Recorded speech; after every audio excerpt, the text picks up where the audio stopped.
A different response from first responders. I first brought you the story of community paramedicine a few years ago, and the idea is to reduce the number of 911 calls by having paramedics essentially make house calls. And it turns out this program is really paying off. Here to talk more about it is in Alameda is Patrick Corridor. You're a firefighter and paramedic and also a community paramedic there in Alameda. I got to see you guys in action. I got to see how this program works. But for people at home who aren't familiar with it, tell me what you do. Well, what we do is we go out proactively with folks. 911 is a reactionary system, so 911 gets dialed, we go out, we react to a call. In this program, we go out and work proactively with folks who have been discharged from the hospital, with the goal being to ensure that they don't go back to the hospital as a readmission within 30 days.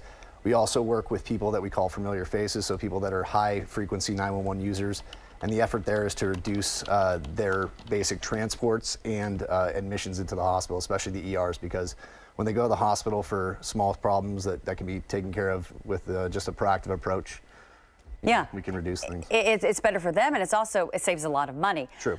When I was there, we went to a person's home. He was a struggling alcoholic, and I think you received something like more than 200 calls pertaining to this person.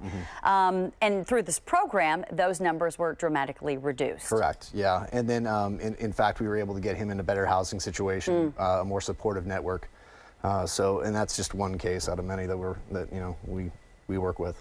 I know you had a 2-year pilot program. Tell me how that went. And there was a study that looked at the program. Right. So the 2-year pilot project was the initial study duration, and then we actually just got extended for another year. So right now we're funded through November, looking for funding for an additional year before some legislation comes out.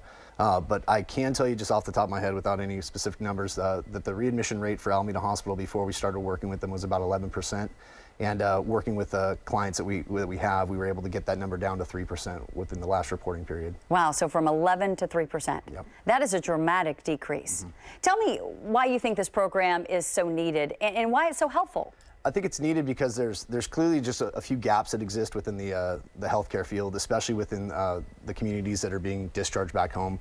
Oftentimes they do have home health services that are going to follow up. Sometimes that can take a few days to kick in, and those days can be really critical as far as medication reconciliation, making sure that people are taking the right medications.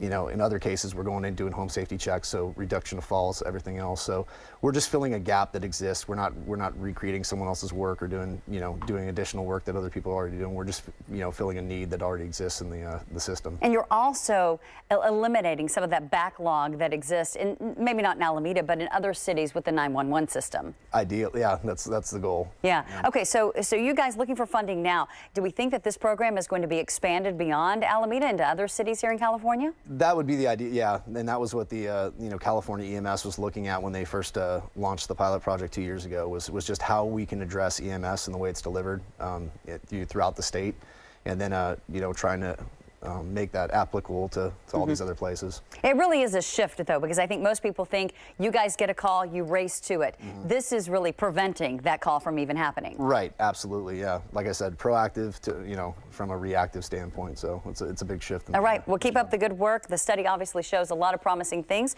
We'll see if it does, in fact, extend beyond the city of Alameda. Thanks so much, Patrick. Appreciate you.